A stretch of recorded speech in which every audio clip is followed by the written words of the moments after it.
Welcome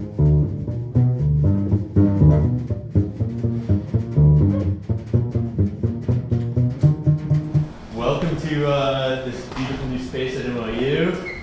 I'm going to let Alex tell you all about it in a second, but thanks for coming. Yeah, I'm Seth. I'm the organizer of this great meetup, and excited to have you all here and have our barbecue sandwiches as usual. I hope everyone got one, and drinks and all that good stuff. Yeah, so we have a wonderful lineup for you. I don't really have too many things to say. Let's see, some quick announcements. We've got this great new website that we're continually trying to grow and figure out what works for the community and all that stuff. There's a job board on there now. There's a way to contribute if you have like a story you want to share with the community, something like that. I'm thinking about like a services section if anyone has any ideas on how to like implement that. Just a way for people who work independently to say this is what I do and then, I'm available, something like that. So not necessarily like kind of like the opposite of a job board. It's more like this is what I do. Maybe an email list, another way to like for people to communicate. Yeah, but really, that's like the online thing. And this group is all about the offline here and now, and so yeah, we have this event, and then on the off months we have the creative morning event, which has been going really well.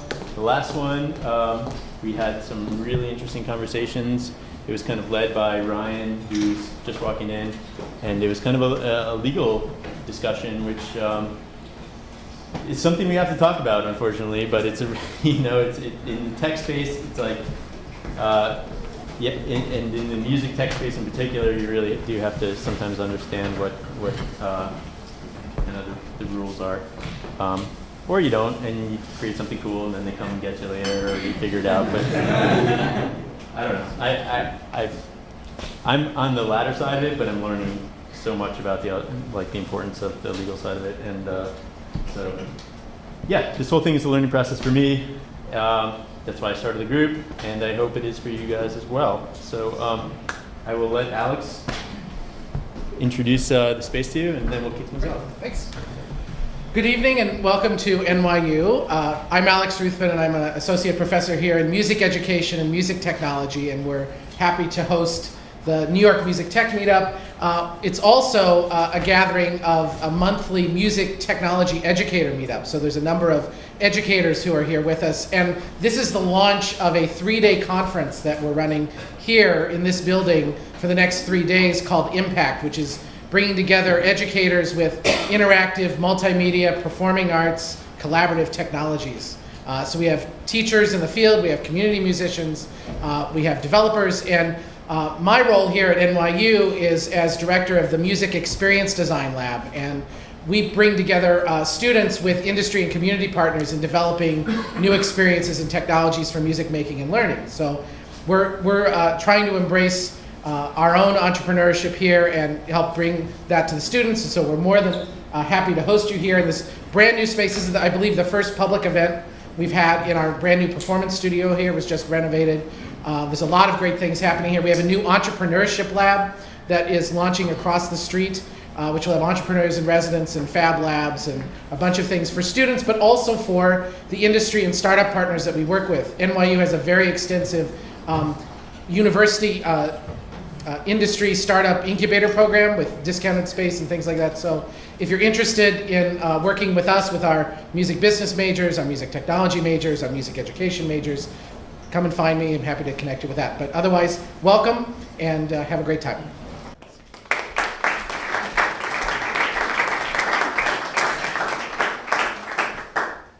All right, cool. So I'm just going to quickly introduce Ant.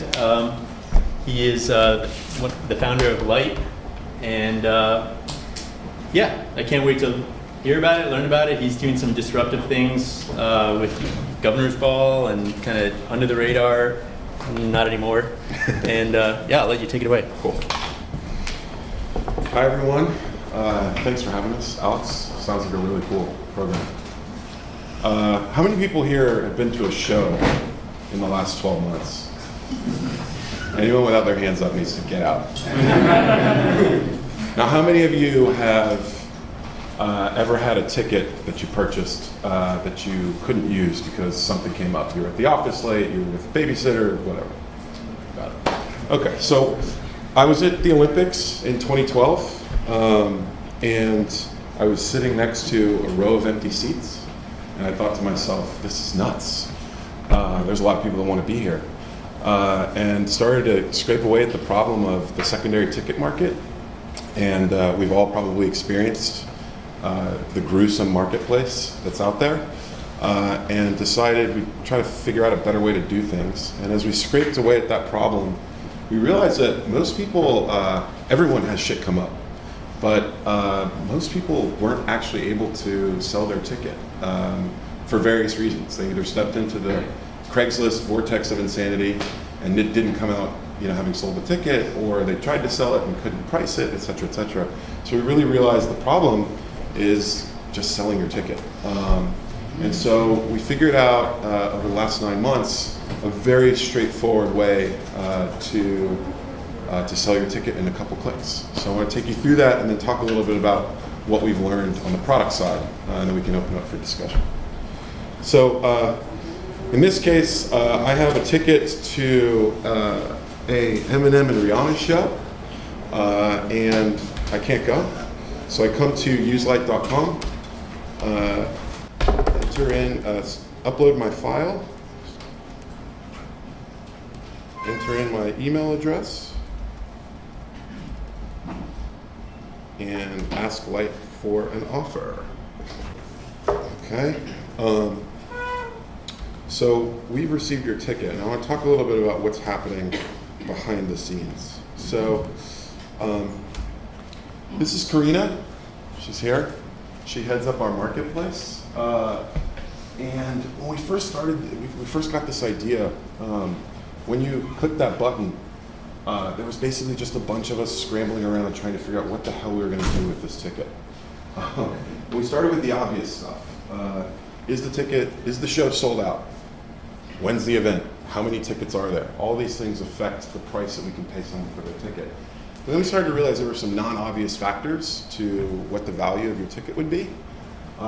Things like weather. When it rains, all of us fair weather showgoers don't go to shows. If there's a certain capacity to a venue, that can fluctuate. So it was really manual at the beginning, just a bunch of squirrels running around behind the internet to try and get you a price back. But over the last 9 months, we started to get a little bit more sophisticated. So we actually scrape the internet and gather 30,000 ticket prices a day for actual sold transactions. Now, this is super important because some of the marketplaces we rely on for this, we think are liquid marketplaces and we think are true expressions of the price of a ticket, but in fact are driven by a few market-making brokers and scumbag scalpers. And so what you see out there listed as a price is not typically an expression of demand. So we had to go out and get the real deal stuff. And that's allowed us to sort of automate the process. So when we first launched, you'd get an offer in 30 minutes. Now you get an offer in about 8 minutes, because there's still a few manual steps on our side. Ultimately, we see that being seconds. And then lastly is the Lyte stuff. So we're trying to do this the right way. We think we can fill venues, and we think we can do it all around face value. Right now, as a policy for our company, we don't ever resell tickets above face value. So when I say Lyte stuff, sometimes we make no money on the transaction, and sometimes we make as much as 10%. But the point is, we can sort of optimize to that margin, and so that's a little bit of a qualitative metric. So that's what's sort of going on behind the scenes. It's just tough to demo. But if we go to my email, what you would get in that 10 minutes is an email from us. It says, we'll give you $166 for the ticket, and all you would then need to do is click to accept, enter in your name and your PayPal details. This is when you can grumble about PayPal. And you are done. That simple. So I want to talk a little bit about what we've learned from the product. So that offer email I just showed you, when we first launched, despite the fact that, I mean, literally 9.3 out of 10 people told us they had serious problems selling their tickets and often had wasted tickets. Despite that, 6 out of 10 people got price offers from us and just walked away. And we didn't really understand that. So we did a bunch of sort of expirations questionnaires, and we realized that folks would see our price and then decide that they could go out in the market and figure it out themselves. But after we read some of the questionnaires, it came back to us, there were people that were literally like, "Oh, I wish I'd taken your offer. I saw something on StubHub that made me think I could get more." So what we started to do in that part of the product, the email part of the product is really get super specific with folks about the context of their ticket. And sometimes that's kind of an interesting conversation. Like, there's certain bands I like that I wouldn't talk about in public, but I think they're good. But the reality is, the rest of the world doesn't think they're good. And so we had to find clever ways to, let people know the context around the offer we were providing them, and a bunch of other little tweaks. But we got that number up to sort of reverse the number to 6 out of 10 people now accepting our offers. And we'll talk a little bit about what we're doing with Governor's Ball. As we start to partner with venues and promoters around the country, we're seeing this number get up to around 8 out of 10 people. So we think some of that probably has to do with people still having some skepticism about the secondary market as it exists today. So you should be asking yourself, what do we do with these tickets? We get this question a lot. One of the real product challenges for us was making a product this simple in terms of steps for customers, left some customers asking the question, what happens on the other side? So we need to probably still get a little bit better at that, making that really clear. But to tell you folks, we've tried to test improving the buying experience as well, which currently sucks a lot in the secondary market. So for really high demand events where we're seeing a lot of volume, we build wait lists of true fans. And we have various ways of getting to what we call true fans. What we're trying to do is get away from scalpers. And then we just use a Shopify backend, and we run on sales throughout events. I'll talk a little bit about that with Governor's Ball. We also, at times, use indirect channels. So we're not actually competing with the marketplaces out there. We do use those marketplaces when we can't find demand for tickets. I should have said this at the beginning. We've seen tickets now from over 200 venues in over 100 cities.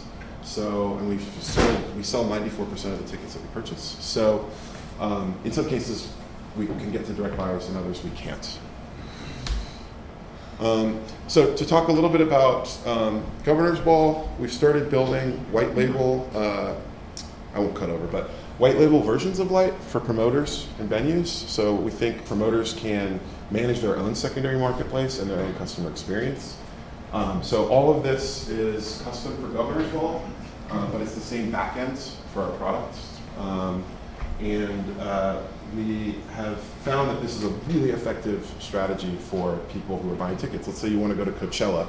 It's an expensive ticket. You've got to get out to LA. We're all New Yorkers. Things come up.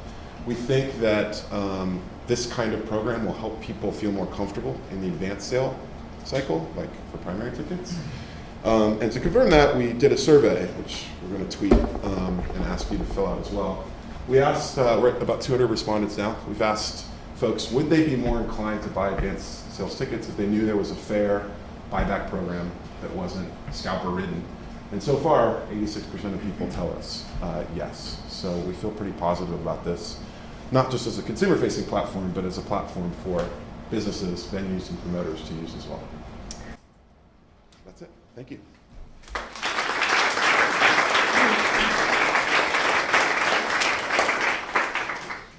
All right. Yeah. Questions? Yeah. I have a ton of them, but I'll just narrow it down. Okay. From a promoter standpoint, they see it as they partner with you, and then you're providing them with almost like an insurance policy Exactly. that they're telling the customer. Exactly.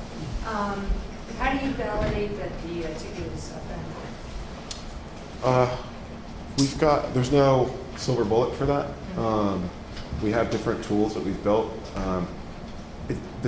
Identifying that the ticket is valid is pretty straightforward. identifying that the person isn't a scumbag is a little bit more nuanced. And so we have ways of looking at behaviors and just, sort of determining whether or not we're dealing with a scalper or dealing with a real user. We launched the product with a Facebook login, and unfortunately, folks are so opposed to ticketing solutions that they really didn't like the idea of having to give us that information, so we stripped it out. Why are you pivoting off of Facebook? Why aren't you agnostic? Why what? Why are you pivoting off of Facebook? Why aren't you agnostic? Like just your own? Do I have to be on Facebook? No. This is my point. We thought the way to sorry. authenticate Okay. was through Facebook, and people had that reaction.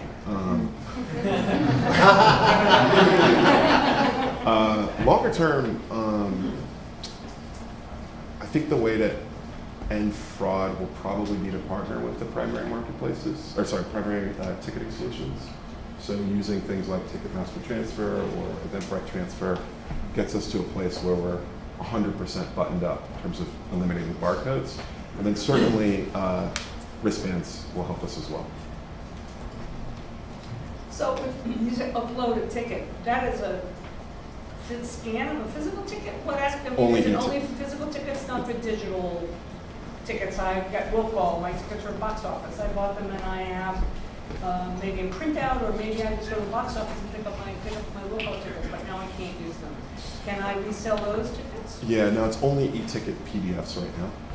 Only e-ticket PDF. Some of what you said we could do, some of what you said we can't do. Like, the Met Opera, I can't put somebody at the Met Opera who's there in a Lyte t-shirt.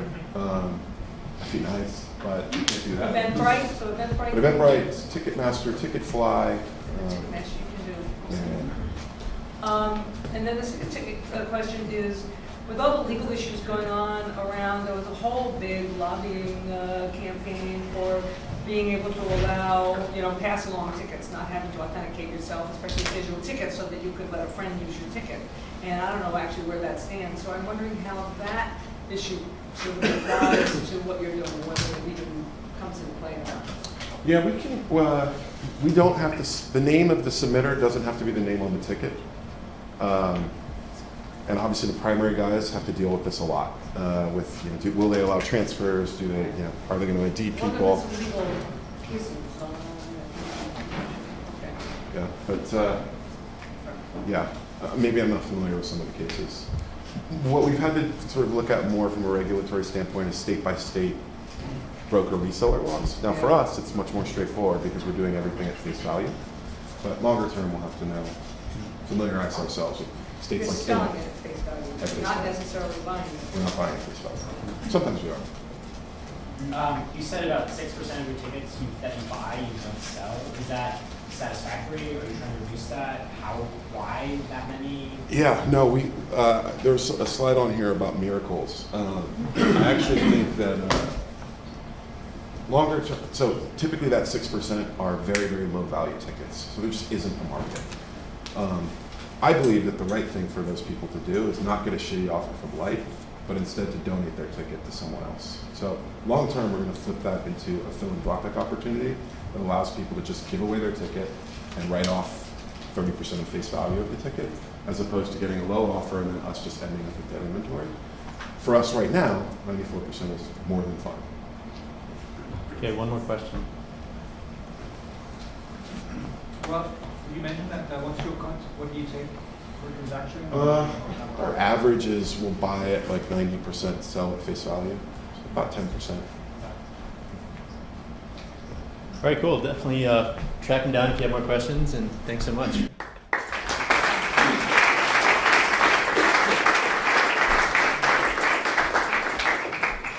Here we go. We got Lance from Loudie. He's back for round 2. I love that. I love having products come back and get to see how they evolve and change. And take it away. Cool. Thank you for having us again. My name's Lance. This is Ajay. So I'm sure all of you are pretty aware of all the concert listing services and apps that are out there, and most of them are pretty similar. You tell them which artists you like, where you live, and then it'll alert you when they're coming to town, which is useful. but kind of mundane. So Loudie is all that, but on steroids. Essentially, we're a video-based concert discovery app where we let you find concerts in your area. You can see what your friends are going to, but you can also just watch video, concert video uploads.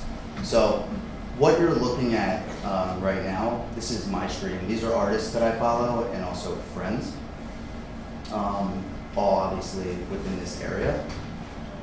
These are all past shows, so these shows have happened within, these have all happened within the last couple of days. We're aggregating all this concert footage from Instagram. So you know which artists you like, and we have a bunch of concert data, and then we're pulling in the videos. You wanna just let it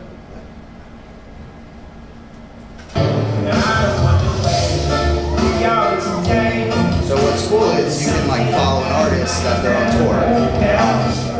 After you sell your ticket on Lyte, you can now watch the show. When it keeps scrolling. Scroll down. Yeah. So these are a bunch of shows. Obviously, a lot of artists are on tour this summer. Justin Timberlake.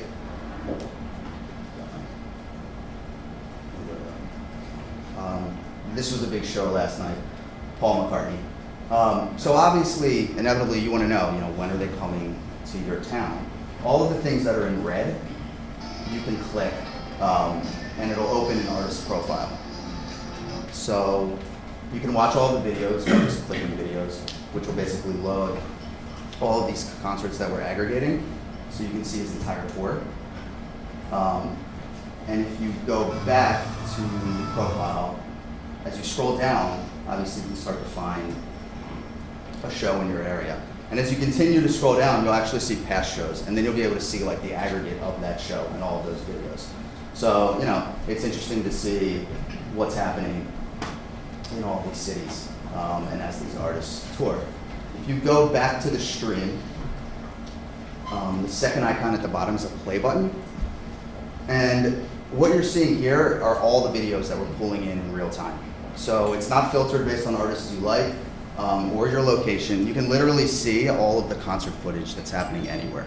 So it's a very good discovery piece. I like to come in here like at night as shows are happening right now. Obviously, like it's a little early, so this was last night. You can see artists that maybe you forgot about, or you can actually find new artists. Sure, right? When they're on tour.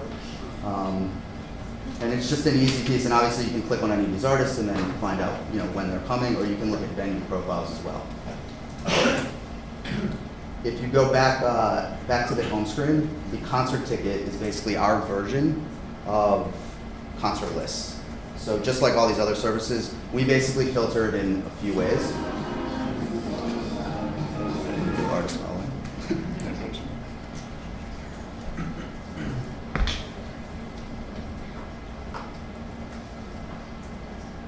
So artists you follow, it's basically we know which artists you like, and then we'll tell you when they come to your area. We also do a shows nearby and a featured shows. Basically, shows nearby is all of the shows happening around us. In New York, it's a ton of shows right now. It's a lot of artists you've never heard of. But we filter it with featured shows where we display shows that have Loudie followers. So we have a decent aggregate of who people like. And it's just a very easy way to filter through that and make the list a little bit more condensed. The last piece is the profile. We've given you basically a really easy visual profile where you can come in and see shows that you're going to, and like Arcade Fire, Sam Smith, and then past shows, which is cool, is you can then watch the videos. So if you went to the show, you can now see what happened there. Built into all of this on like a top layer is a promotional piece where we work with promoters and artists. Right now we do this in 5 markets where we're helping facilitate market awareness for these events and then getting more people into the venues. So you can come into the app at any point, you click the ribbon icon, any of you can do this right now, and you can actually get free passes to any of these shows. It's different allotments every night, it's on a rolling basis, where you can just come in here and claim them and you get added to a guest list. And in New York, we work with a lot of great venues, and it's constantly changing, and it's just a very easy tool if you like to go to shows. So So that's Loudie in a nutshell. Happy to take some questions. What's your business model? So these promotions, essentially, right now I work with Live Nation, AEG, about 15 different promoters throughout the country. It could be part of the marketing budget. We actually have an excess of inventory in markets where we're not even expanding. We just did a soft launch in San Diego. But essentially it could be part of a marketing budget. And we've done branded promotions, like in the live space, we did something with Guilt Group for one of their music programs. All of this could be monetized. Is there any sort of time limit? I mean, I shoot shows. Sometimes I don't put them up to a year later. You know, how do you go about that? No, I mean, there's no time limit. We're constantly scraping their API, Instagram's API, if that's where you're uploading it to. Well, YouTube. So you don't. We're not do using Instagram, you don't do YouTube. Huh? We're not. Yes. I think it's a great app. My question is, what's your barrier to entry? Because it seems like Instagram could just jump on this and do it, and you know what I mean? Yeah, I mean, there's no barrier to entry for any of this stuff. Yeah. Hence I did it. So yeah, I mean. It's great, but I mean. Thank you. Is there a reason why you're using Instagram versus YouTube? Well, can we speak to that?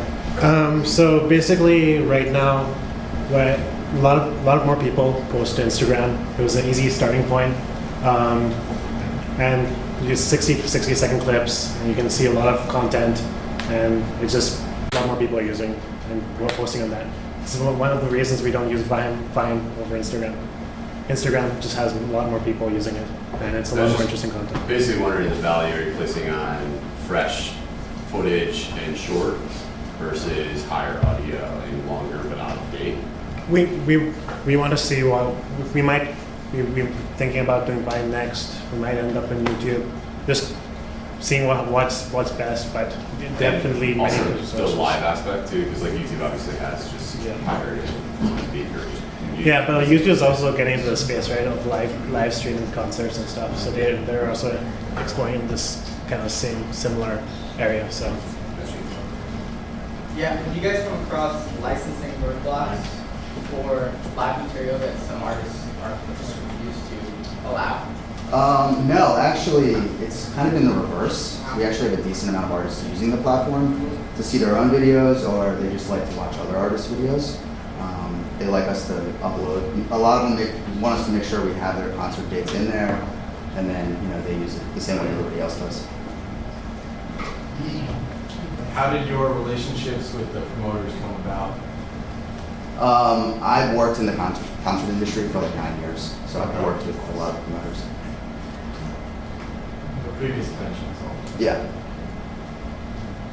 Yeah, so it seems like you're pulling data from users that are unknowing of the service. So is there any privacy policy issues that you may encounter with it? We actually, we attribute it to it. So you can, right here, if you want to hit cancel for a second. This right here, it's on all the videos, so if you hit it. you can go to Instagram. Got it. You can see who You would posted. see where it was coming from. It loads Instagram. So are you trying to drive ticket sales, or you just want people to consume the Instagram content? I'm kind of looking at the screen right now, and I see heart, share, and information. Is there like a? You're trying to sell tickets, or is that not part of it? We don't do like in-app ticket purchases or anything like that. You can actually buy tickets. It'll take you to a mobile ticketing site for all of these shows if you wanted to. That's really the best way to do it right now if you have an app. It's really the only way, honestly. No, I was just curious if you were. It's more promotion and marketing. So like if you go back, you want to go back to like the rewards.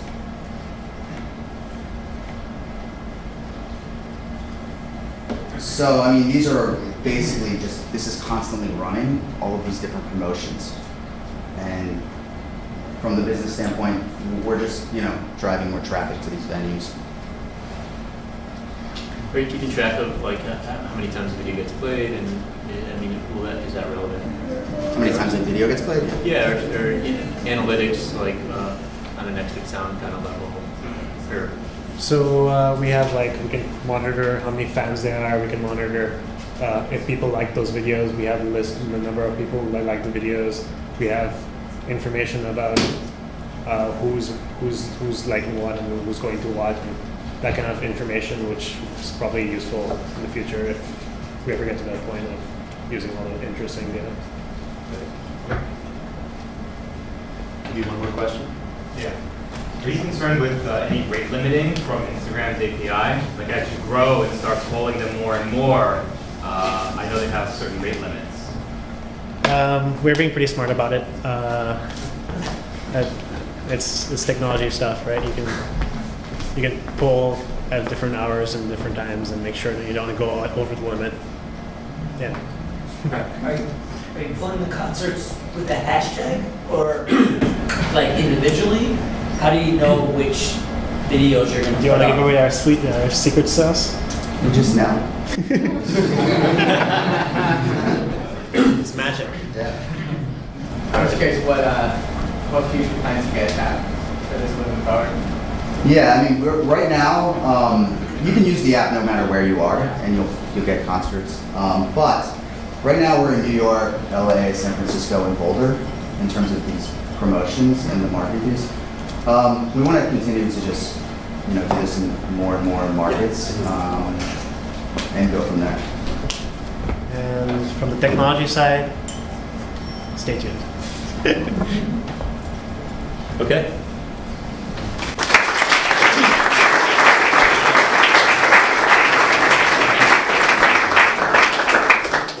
Cool. So yeah, next we have HFA. When I was doing my research, It's actually a really good segue for me.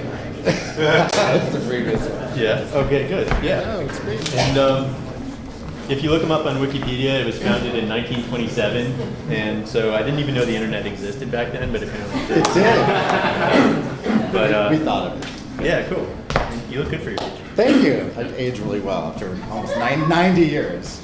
My name's Scamardo. I'm with HFA, which is the Harry Fox agency. We like to call ourselves HFA now because it's cool to do that. And I work in business development for the company, and my job is to work with people like you, whether it's a startup or developers, or we work with the largest of the largest and record labels and folks like Spotify, Rhapsody, YouTube. We're basically an administrator of rights, and we're talking about rights management. So it's actually really interesting. The previous presentation, we would have probably liked to have taken a meeting with you guys to discuss the clearance of the music, but we would help companies. A mobile app company, for example, would come to us, and usually in the beginning or early stages, and discuss how to manage their rights, whether they're making a deal with a record label or a publisher. HFA itself represents 48,000 publishers that are affiliated with us, and we administer their copyright and licenses for them in all different types of formats you can imagine, whether it's physical, which is obviously a dying thing, although vinyl sales are up 40%. Go to indie music. To the digital platforms, the digital downloads, and also, of course, the new technology in streaming, and things that are kind of open-ended, or the subscriber models, the subscription models, all the different types of things that we're seeing now in the marketplace. We've created something called Slingshot because we recognize, because of all the convergence of technology, all the platforms coming together, a lot of interest in incorporating music into technology, which we love to see. We want to help facilitate those relationships with the publishing community, and also help you navigate and administer and kind of take the pain out of how to manage all of that. Because as you can imagine, if you're a service, let's say a karaoke service with hundreds of thousands of tracks or even thousands of tracks, you need to know who to pay when and account to certain people and all those types of issues. And that's what HFA does. So we're a service, basically, and as Seth mentions, we've been around since the piano roll, which is 1927, hence the name mechanical. If you ever hear mechanical rights, It's actually it refers to the piano roll, which was a mechanical machine, and the little holes in the paper that spun around. And that just stuck. So it's still called a mechanical. So we're the largest issuer of those. We were actually at one time the only issuer of mechanicals. You had to come to HFA. So we manage and process that. We have a large database of those publishers. Like I said, who to pay, when to pay, how much. There could be 10 songwriters on a composition. So we know that composition, we match the sound recordings to those compositions, and then we would know who to pay. So if 10% went to Bob and 5% went to Charlie, and the other percentages went to another writer, and there were 3 writers on that song, we would know where they live and where to send the 1099 and administer that payment to them. And we do it, like I said, for a large variety of companies. It could be lyrics, it could be a mobile app, it could be just a straight up digital download, it could be processing Locker traffic on the cloud. Our clients include Sony and everyone in between. So it's kind of an exciting place to be right now because, as you see, and I keep coming to these MusicTechs, and as the last time I came, it was a really robust conversation about music rights and a lot of confusion, frankly, especially here in the States, because you need to go to so many different places depending on how you use music. So it's important to kind of follow the rules, so to speak, in terms of doing that.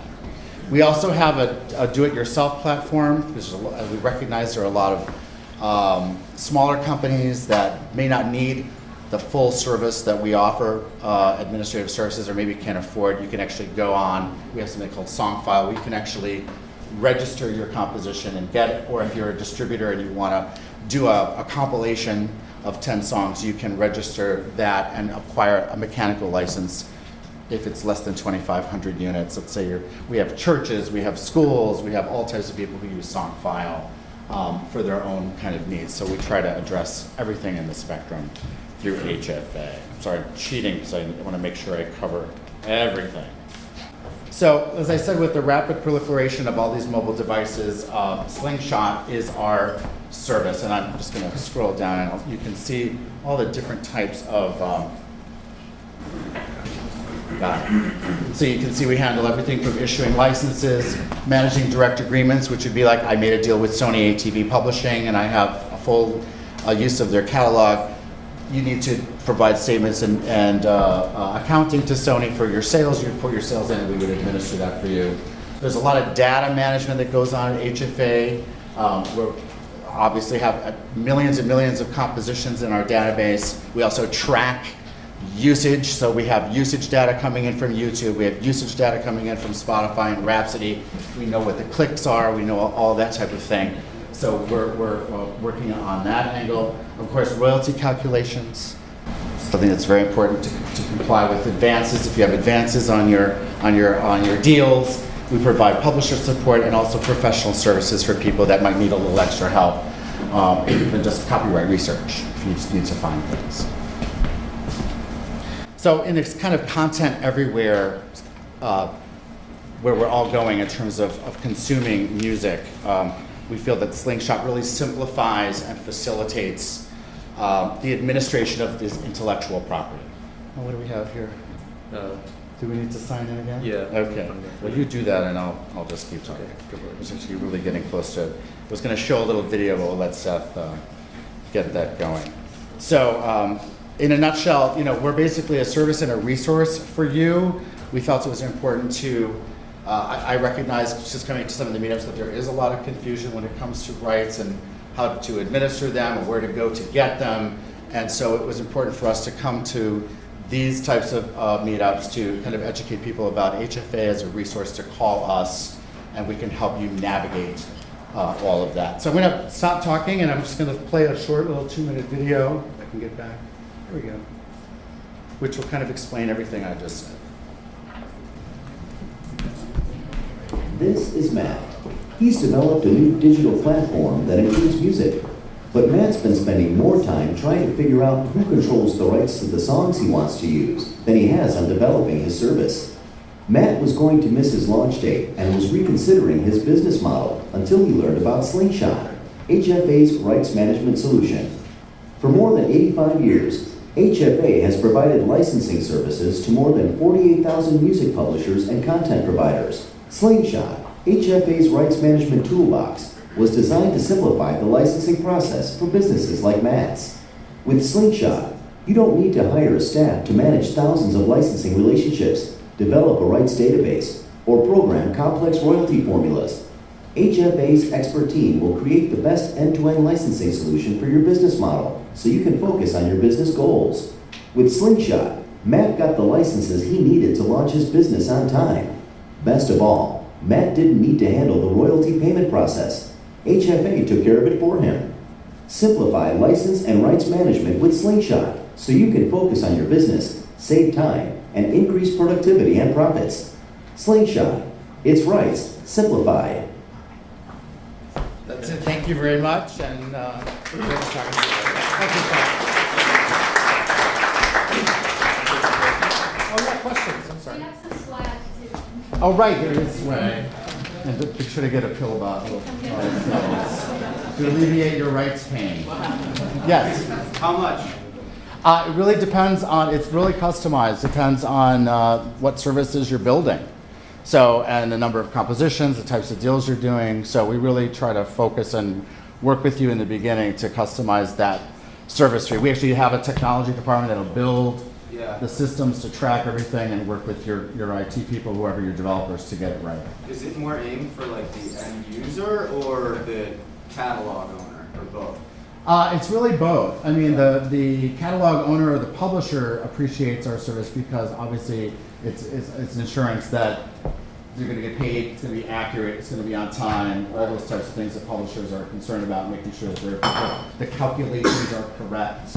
The labels like us, the big publishing companies like us because of that reason. It's also an insurance that's going to happen. Developers, app developers, people on that side, the startups rely on us in many times for guidance and just to kind of help them navigate what can be very confusing tracking systems, depending on what it is. So there's really not a flat rate or anything like that. There's also ways to reach out. So if you have a new service, for example, and you're not sure what the level of acceptance might be, or you want to reach out and see how many people, we have an opt-in portal where you can put a deal out to the publishers and say, I'm doing a new mobile app that incorporates music. This is how much I'm going to pay. It's a subscription. This is the percentage. If you like it, push this button, and HFA will actually put that out to the community. So that's a big service that people use a lot. I just had a new mobile app company. They launched a month ago. They're doing great. They went out with 3 major publishers, and now they want to solicit all 48,000 HFA publishers to get more songs, and worldwide. So you're finding it very successful? Very successful. It's been a very, very successful service on every level. Can you handle commercial performance licensing? Are you talking about performance rights? Yeah, we can administer those. We don't grant performance rights. Like for television, things like that. Streaming service to say restaurants or retail stores where it would be commercial. Yes, we do. We work with those background music companies, they're called, and we can help them get the licenses they need to serve up that music. Again, all of them are different. They have different ways of delivering the music to the end user. It could be a central server that's sent to another device and so on and so forth. So we work with them to kind of create that model. Great. How are you using your audio fingerprinting? I'm sorry? How are you using audio fingerprinting? You know what, Rachel, can you take that one? Because that's not Sure. Hi, I'm Rachel Scarpati. Rachel works with me in business development. She knows all about that. So we don't work with any audio files. We do work with audio fingerprinting services. So if you need to have your audio files run for audio fingerprinting to identify the metadata associated with those audio files, we can help partner you with those companies. What happens is what we do is we take the metadata associated with the sound recording data, we match it to the underlying musical works to identify the publishers and the ownership information associated with those works. Correct. Can I ask more a question? Yeah. So you mentioned Loudie before at the beginning, and they're using a third party, or they are the third party. They're using Instagram. So I mean, why do they even have to worry about it? I'm not a lawyer, and I don't know if I really want to answer that, but it's a gray area. We're seeing that a lot, where people are taking samples, maybe from iTunes, the pre-roll or whatever you want to say, and using it for kind of Instagram-y type services. Okay. And all I can say is it's something that's being looked at very Okay. carefully, because it's obviously an area to that could be a concern. Yes. Well, actually, this is sort of a corollary to that, but it's a question I have for Loudie, which I should have asked. And in case of YouTube, their API allows people to embed from their API, but their rules say you have to carry along the advertising if there's pre-roll. That's right. Or there's a ad on the, a text ad over it, or what do you call it, pop-up or pre-roll. You're required. You can't strip out any of the advertising. So at the end of the day, the payments that they would make if that aired on the YouTube site are still being made. It's just being served by YouTube through a third party. Right. So I'm not familiar enough with Instagram's video. I'm sorry, I don't use it as much as some other people do. I don't know exactly what the quality is. I know they're short, they're not full songs. But does think it's 60 Instagram seconds. run ads on their video? And do they have an API policy like YouTube does that allows you to embed Instagram as long as you run ads? Because I didn't see any ads there on any of those videos on Loudie that I saw. I'm just curious if the Instagram API embed is similar to the YouTube one. And if so, then the licensing issue would be you would need to license Instagram, and whatever you like do with them, like you have with YouTube, would carry through to whoever their partners are that are embedding the feed. So, Right. are you Well, talking that's not really a Instagram? question for me. That's probably for the other guys. But There's no ads yeah. on the Instagram videos. There's no ads. Right. Yeah. But But so that they doesn't do, mean they should be companies do kind of evolve and may start out one way to build an audience, and then as Facebook and others suddenly have advertising and a revenue stream. So it becomes an issue there.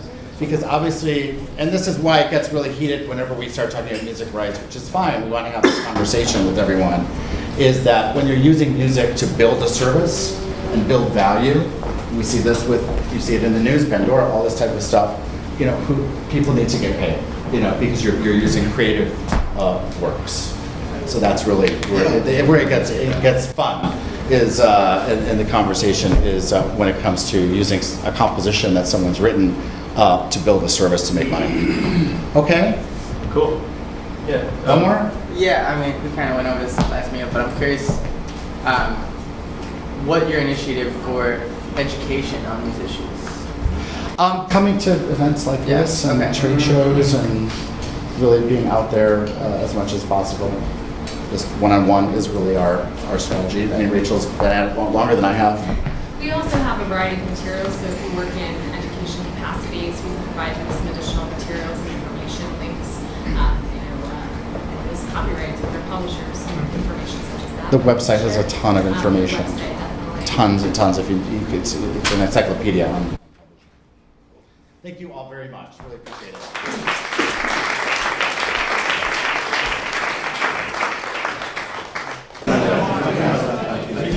Just real quick, he works for StreamingTank and has a real global presence. I'm excited to have you here, and we gave the keynote at Meetup recently, so he's real deal. What I'm going to do today is I'm just going to give you a rundown of what we do as an agency, because we deal with so many different areas.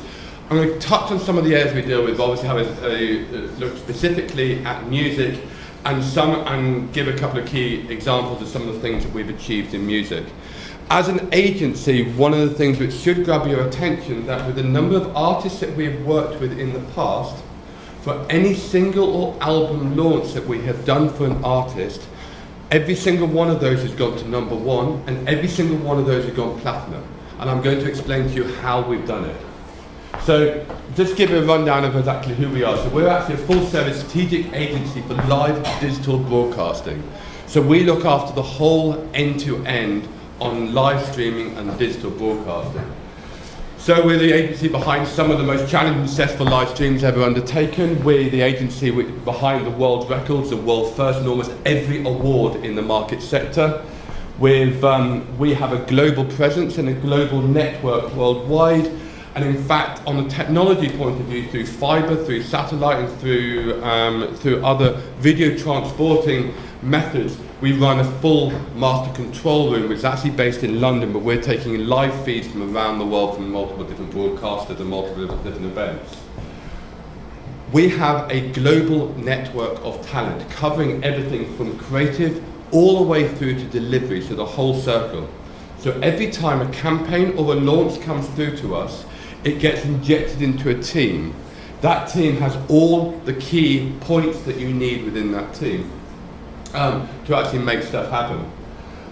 So as I said, I'm going to talk about some of the things outside music. So we're the agency behind the majority of film premieres and major film launches. In fact, we've just started the next James Bond film. We've changed the way that the fashion industry works, starting off of making London Fashion Week the first fully digital fashion week. And we've created the world's largest viewed catwalk twice. Always like that one. We beat our own record. We advise for publishers, for broadcasters, and we're behind some of the most creative campaigns ever done if it involves live. So let's jump onto music in a second. We look after everything from the smallest gig to the largest festival. Huge amounts of brands attached to music and make this happen. And we've been involved in lots of things. So for instance, it was now 2006 when we went on tour with The Who and went live on every concert of the world tour. While my poor engineering team had to sit on the tour buses, and my beautiful wife, who's down in there, and I travelled around with Pete Townsend, which is a lot more fun. The largest gig we've ever done was for Starbucks and the charity Red. We went live from 156 countries simultaneously. The world record at that point was 11 countries. And we raised enough money, because it was for the charity Red, for HIV awareness. We raised enough money for 17.5 million days of medicine for HIV medicine in Africa. So what is the difference between us and a live streaming agency? Well, I've got an R&D team that invent technology the whole time. We invent technology around campaigns. We work out new methodologies. But most of the time they spend talking to people like you in this room, because we don't like reinventing the wheel. Everything we do is based on adapting around any campaign that's sent to us. So every campaign is different. One of the big differences is, it was a few years ago when the most important thing was to make sure that the quality of the video and the quality of the production was fantastic. We do that. It should be said as I said. However, what is more important to us now is everything which is happening before, during, and after that event. It is all about the conversation. The conversation that the brand or the artist is having with their audience, but more importantly, the conversation that the audience is having back with that brand, and most importantly, the conversation that is happening between them. We're sociable people, we have sociable brains. We like to share it with other people, we like to be shared too. Luckily, we have the social networks. Currently, StreamingTank is a prime layer streaming partner for almost every social network. One of the most interesting ones in there, the ones I'm going to focus on now, is Twitter. Because of what I'm about to give you some examples of what our methodology, and it doesn't need to be with us, we just happen to have tech, which is actually inbuilt with most of these now. But we have there's two things we're always trying to do on any live stream and any campaign that we're trying to put together. The first is fluidity. The fluidity of the brand message, so getting people to pass on one to another. As Google love to say about Google have their Google circles, but it works on and offline, it works with all the social networks. So people passing that message on to their friends, to their friends, the whole viral aspect of it. But the other side is the stickiness. Trying to keep that user in front of that brand message, in front of that campaign for the longest period of time. Twitter is brilliant at the fluidity. However, it's not so brilliant at the stickiness, and this is why they came over to us. So in fact, the piece of tech we've got inside Twitter is a thing called mission control, and it's beautiful in simplicity. So if you think about an iframe on a page, that on that iframe we can control in real time all the assets that happen inside that. So it means we can run a proper campaign. In fact, although anyone can live stream using YouTube, etc., into Twitter, no one else can run full campaigns into Twitter and run any asset at all inside Twitter. And where that actually appears is if you go and tweet an image, where that image goes, we can control any content, including live, including any other aspects into it, as long as it's HTML compatible. So I said I was going to. That's bizarre, isn't it? So I said I was going to give an example. I've got loads of examples, but I know I'm short on time on this. So we got approached by EMI for the band Blur, and EMI said to us, right, okay, they're launching the first 2 tracks they launched for a long, long time, and they just wanted us to stream it everywhere. And we said, I think you could be a bit smarter than this. Why don't you just stream it into Twitter? And why don't you use every other social network to be able to push over into the Twitter platform? So this is the way that we worked it. First of all, we started a countdown clock. The countdown clock started at 9 o'clock in the morning. And then at seemingly random times during each hour, we'd roll over to something. So we'd roll over to some exclusive footage, for instance. And then we'd roll back to the countdown clock again. And then we'd roll down, for instance, onto, say, backstage footage, etc. And this continued throughout the day. And each time that happened, we started tweeting out that something was about to happen, something was about to happen. The result of this, of course, is the audience figures throughout the day got higher and higher and higher, why it naturally trended around the world. So by the time we got down to the final countdown, the audience figures were already massive. We then rolled over. We did the first track under the Westway on top of Damon's apartment. So that all went out live. After that track, we rolled over and we had a half-an-hour Q&A on Twitter while we mastered up the audio and mastered up the video, and I will never do this again, try to master audio in half an hour. And we were uploading by the time we got to the second track. So we got to the second track. At the end of the second track, it was uploaded to all the iTunes around the world, and then a deal that we did with iTunes directly. So at the end of that, there was an exclusive link that you could only get to on that Twitter page, which was up there for several hours. Out of all the campaigns, the sort of campaigns that we do, this is one of the most simple ways that we ran a campaign, but purely using the mechanics of Twitter to be able to do this. The result of that, the first track went to #1 on iTunes in under 22 minutes worldwide, and in the US, UK, Spain, and Germany in under 4.5 minutes. This could never have been done in any other way. It doesn't matter how good the audience is, it doesn't matter how good the track is, it needs to have this sort of mechanic to be able to keep it going. I know I'm running out of time on this, so that's my lot. My name is Chris Downs from StreamingTank. Does anyone have any questions?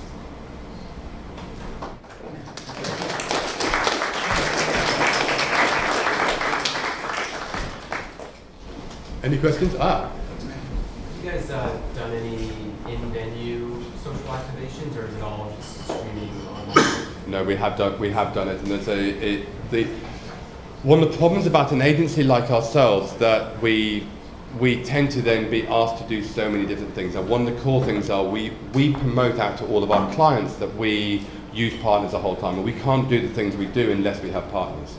And one of the key points out of that circle is in fact the project managers, because we are now asked to do so many things. If you look at a festival these days, someone once joked that at this rate we'll be up on stage playing the guitar because we end up doing everything else. But yes, we are doing quite a lot, and including things like sort of Twitter walls and things like that. So it does tend to be incorporated in, and we either do it ourselves or we'll outsource it out, mainly because our clients just want to be able to hand over more and more stuff over to us to organise. Yeah. With the Blur campaign, without giving away the house here, are you going to be any further involved with that campaign from here on in, or is it just for that lightning bolt at the front end of the campaign? It was it's an old campaign now. So it's an old campaign. yeah, it's an old campaign. We've done similar sort of ones. It's just a good example of a really simple campaign and the success of something like that. If you look at some of the campaigns that we've done where there's been a huge amount of tech involved in it, and if you look at some of the stuff we now do. If you look at all what we call our fashion months, in February and September, there's 2 fashion weeks. Every major city does 2 fashion weeks, so that's New York, London, Milan, and Paris. What they always try to do now is they're all out competing each other, all trying to outcompete each other on tech, and they're all using us to do it. It makes some very interesting conversations. So we have to discuss what we're not presenting to people all the time. And that's where music's actually been quite slow at catching up on a lot of the things. All the time we're doing things like model cams and things like that, and hidden cameras around the place, and a lot of user interaction onto it.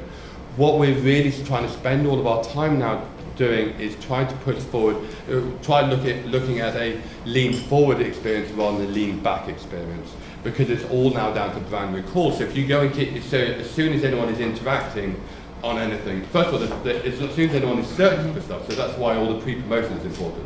But your brand recall goes up. As soon as people start interacting with stuff and they're not having a lean back experience, that brand recall shoots right up, and it stays on that. And there's so many different parts to making things successful, but these are all key. The labels have been a little bit slow at catching up. I was chatting beforehand about before this about Meetup this year. So I hadn't been out to Meetup for quite a few years, and last time I was at Meetup, about 80% of the music industry in there were sitting down really moping around saying, God, it's all going terribly wrong. And there was about 20% really excited people who had got it. And I went and I was giving the opening keynote this year, and at the end of it I was chatting to it, and I'd say still 80% of the industry wandering around being really miserable, but that 20% are now even more excited because there are now so many different ways, and live streaming is one of those key ways of doing this. When we did the Who tour, it was really Pete Townsend that got us in, and we did all the stuff. In fact, Trinifold, the management, hated us beforehand. They just thought we were just a drain on the resources. And Bill Kerbesley afterwards sat down with me and go, I think we get it now. We might as well just give away music and we just charge more on the concerts, because they realised on the promotional value that they had on live streaming and bringing a call to action, and and that's coming through some of the other basic sides. And there's now so many other areas of monetization. Anyone else? Brilliant. Thank you very much.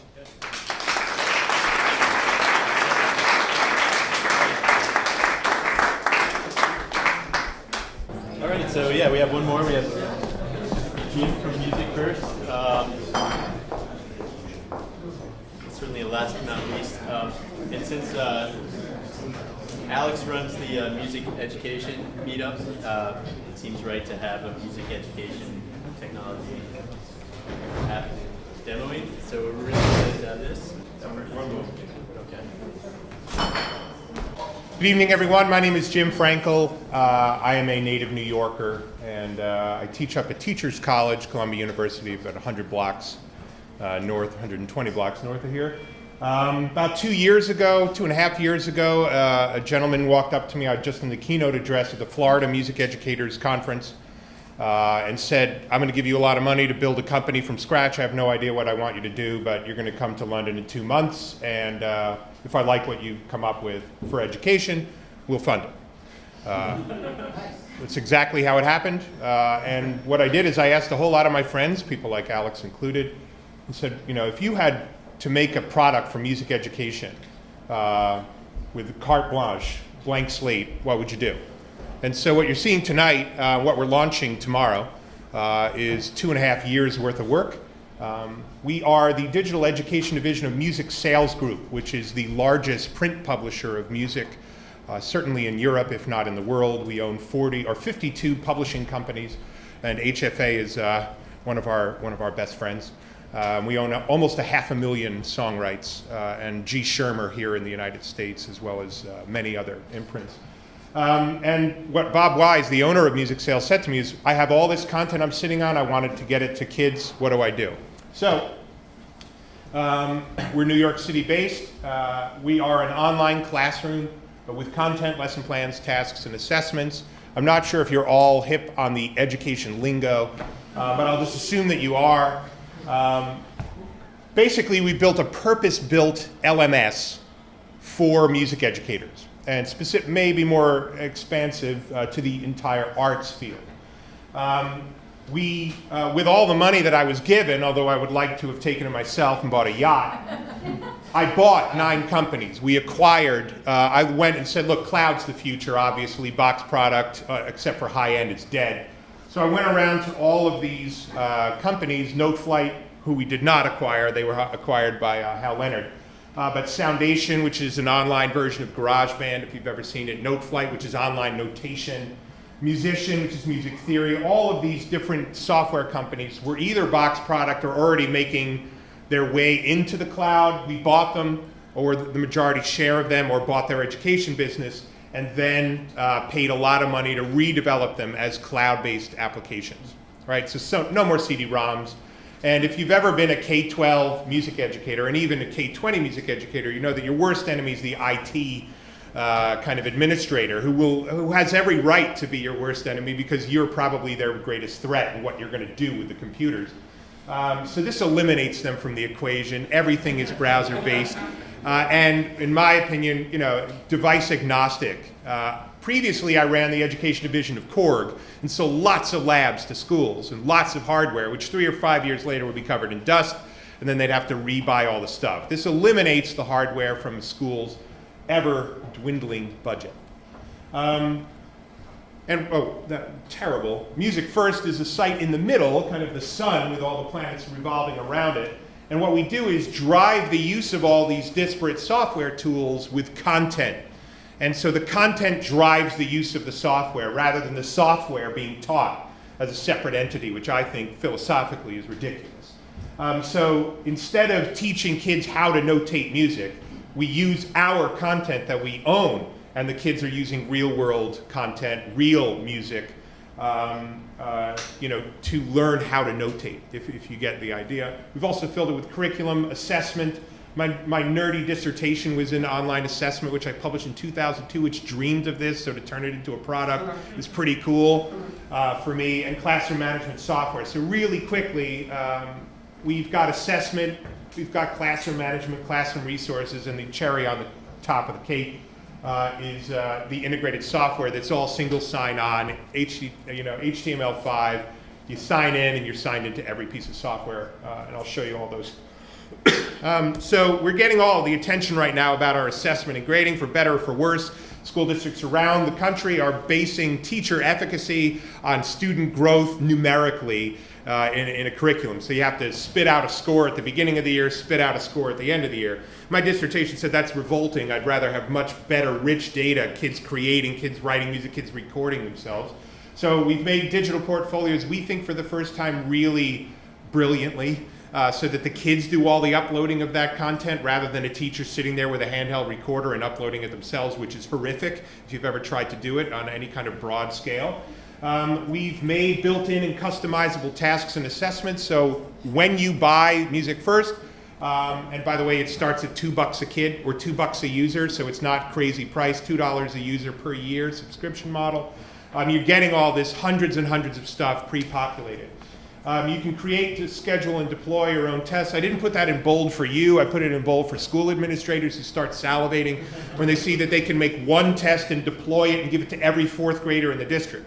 And then those kids are taking a really good test rather than a fill in the blanks, you know, what note am I playing on my trumpet right now? Instead, it's play. And we can do audio recording embedded directly into the test, all the software embedded directly into the test, as well as the regular questions that you'd expect. The online gradebook, I've used Blackboard for years and years, and I've also now, I'm forced to use Moodle. I despise the two of those products. I'm sorry if you're from Blackboard or Moodle, I really apologize, but I don't like your product. The UI kills me. So we made a pretty killer gradebook, we think. By the way, is anyone from Blackboard here? All right, good. Good. All right, good. Just want to make sure I can get out the door without getting, shit. And you can also export all this data that you're collecting from your students to force it into the systems that your school is probably making you use, like Power School or eSchool or all these kind of grade report card things that teachers have to use. And it's driven by standards. So I paid a professor in Pennsylvania, God bless her cotton socks, to take every set of music standards in the English-speaking world and collate them all into one document. And so every piece of content that Music Sales is pouring into this site has been tagged to every single set of standards in the English-speaking world.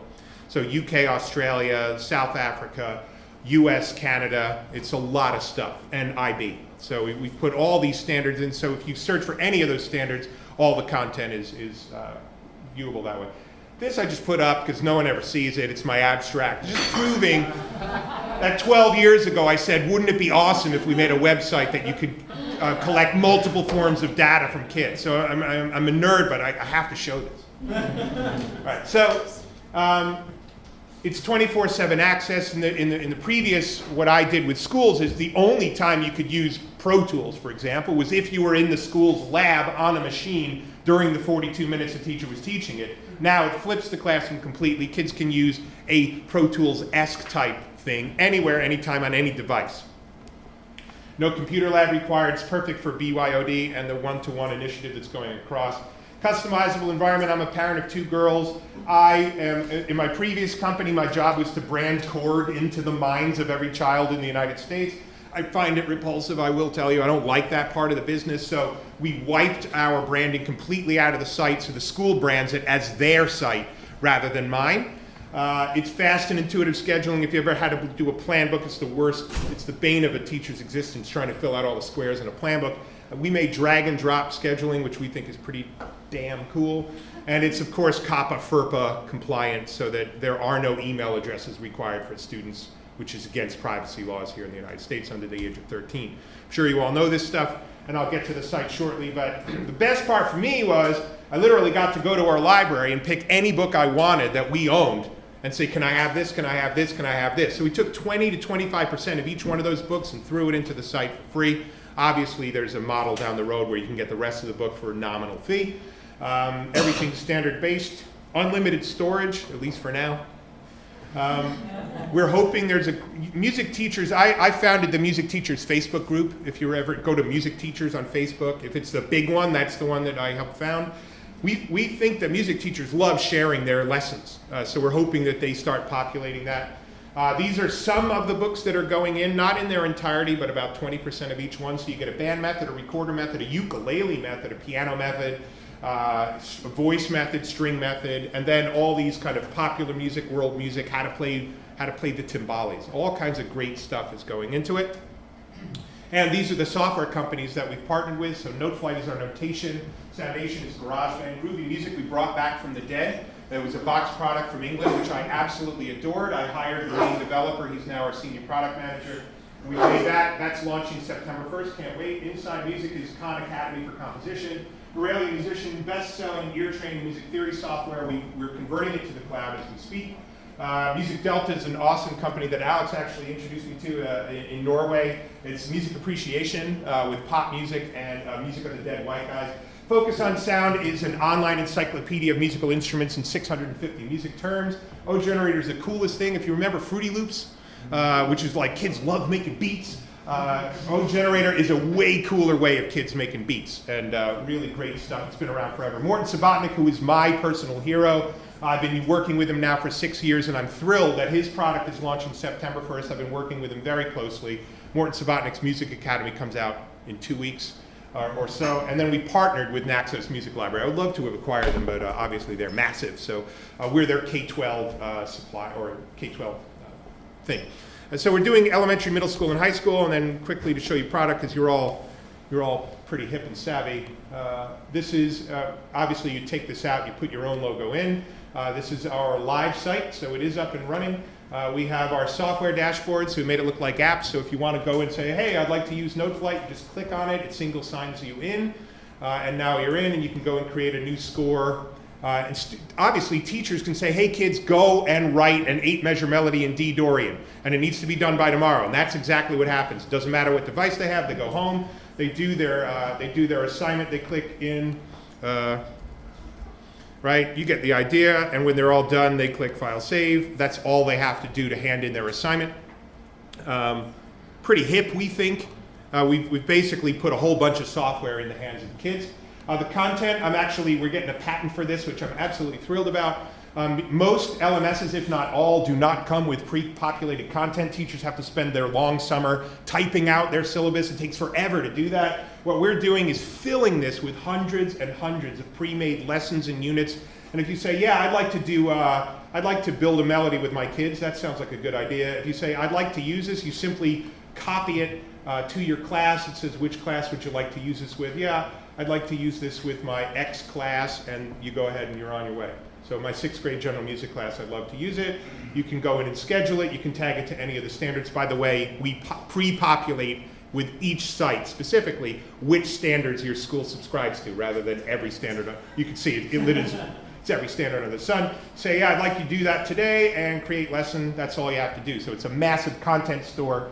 When you buy MusicFirst, all that content is free. It comes with it, and you can use that with your students, and then the kids go in and do their assignments, which we think is pretty cool. You have unlimited classes. You can go in here and say, hey kids, I'd like you to go home tonight and record yourself singing. By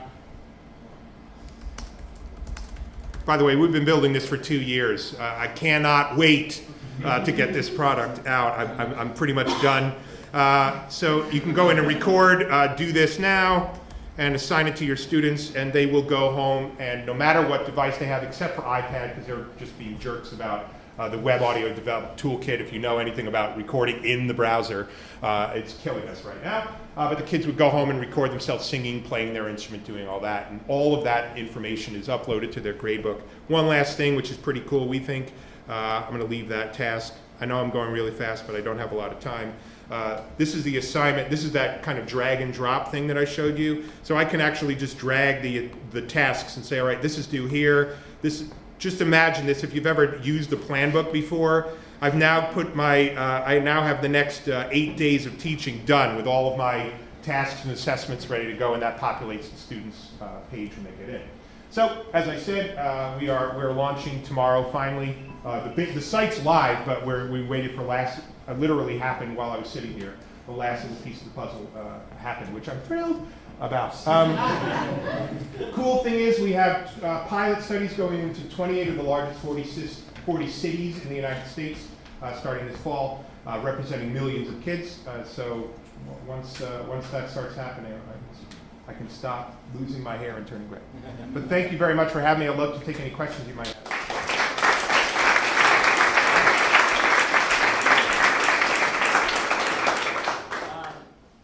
I have 2 questions. One, this seems like an amazing product, and do you have any plans to try and incorporate the rest of education, like for teachers that do things that are not music? Yeah, that's why I'm in a suit. I'd normally be a little hipper, but that's what I was talking about today. My other question is, it seems like it's definitely geared to school systems. Is there any possibility for online education or for people that are interested in teaching themselves to use it? Exactly. We are definitely in the, we'd like 100 users to use this. That's $200. So, we're not talking about a ton of cash. So we are looking at smaller we're actually looking at a 50 user model. But in order for us to pay for the server stuff, as you probably know, we need to get, the minimum is 50 users.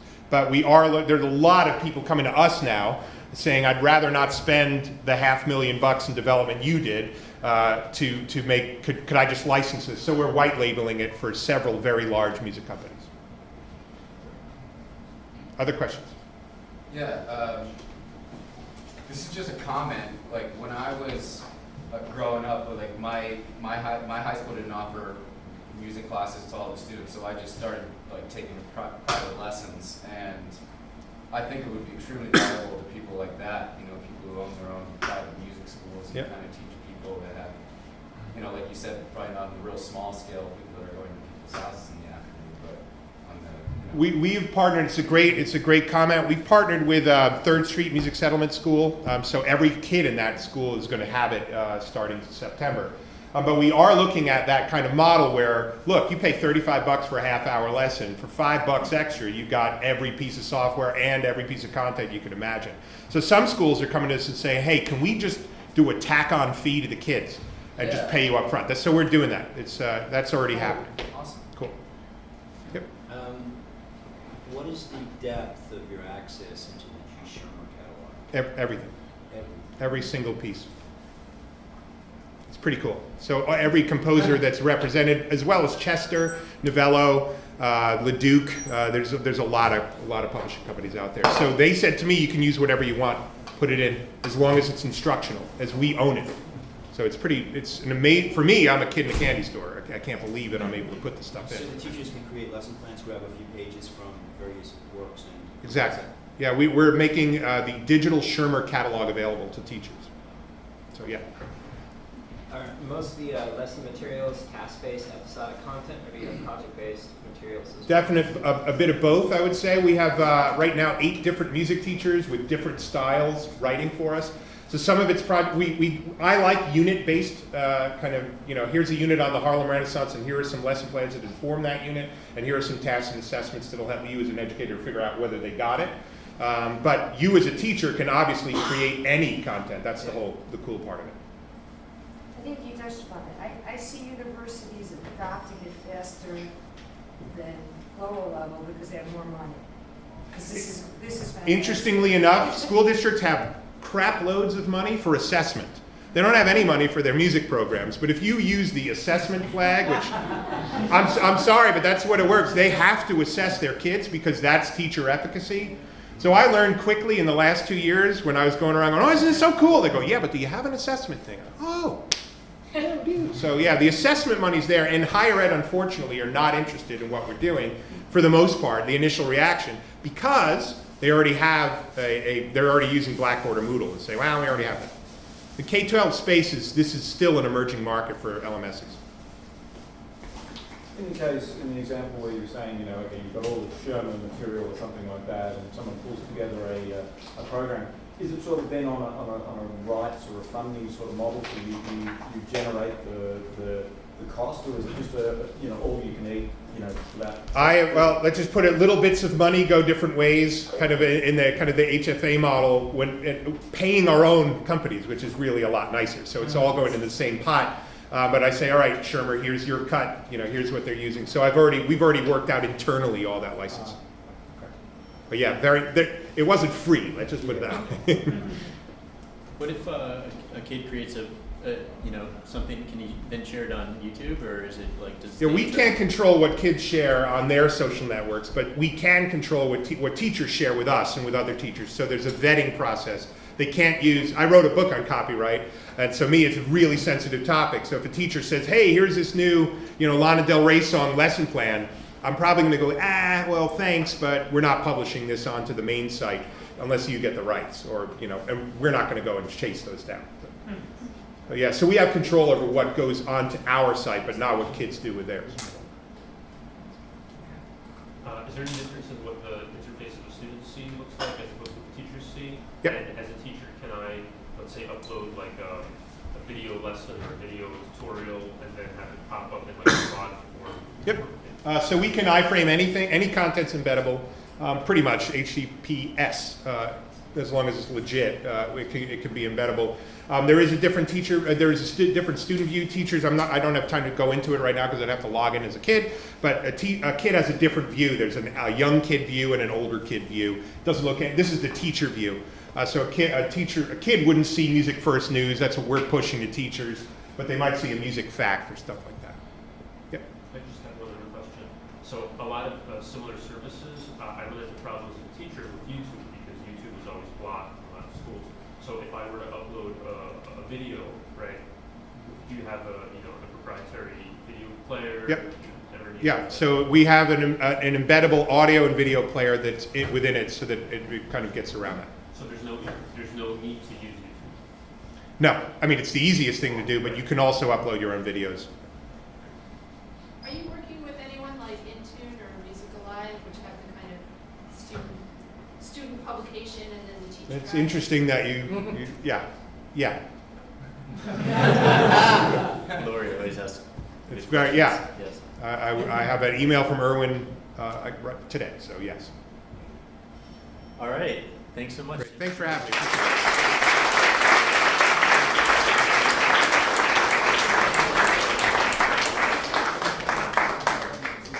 Who has an announcement?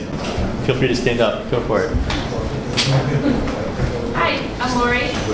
One of my many clients is the Music Business Association, formerly known as NAR. And I just want to make sure you know about some of the things we have going on. We just did a very cool, like, one-sheet infographic on artist rights, which HFA was as well as many other folks. So if you want to download something that is a really good, like, put it up on your wall and pretty much gives you an overview on every kind of right you need to deal with in the United States, that's there. On the more esoteric side, in the next day or so, we'll have our second metadata infographic guide. For those of you who really have to dig into that stuff, or you can also print it out and put it on your wall. And for the people that really love the legal issues, our next legal conference is coming up on September 23rd here in New York. It's a half-day event. I mean, we get all the top legal people to come speak about the real nitty-gritty on does this stuff need to be licensed or not. And, you know, there's a sliding scale of rates. So if you're a student, you're not, you know, paying more than full-time lawyer fees. So please go to musicbiz.org and check it out or talk to them. Anyone else? Yes. My name is Adam. I just moved to New York about 2 weeks ago. I came to start an artificial intelligence for music services. We already have 300,000 people contributing human input data to the base for our algorithms. We really value the human aspect. We have about 9,000 terms. If you want to compare that against Echo Nest, that's 1,100 to 9,000, and to Pandora, that's fair 400 to 9,000. So we're just getting started. If there's any hackers in the room, what data they'd be looking for that they haven't been able to find elsewhere, we're on the side of creating new data rather than identifying only the sources, because we think we already exploited that. So anyone wants to talk about that, we use it. Anyone else? No? All right, let's hang out. Thanks, Alex and NYU, for this space. It's pretty awesome.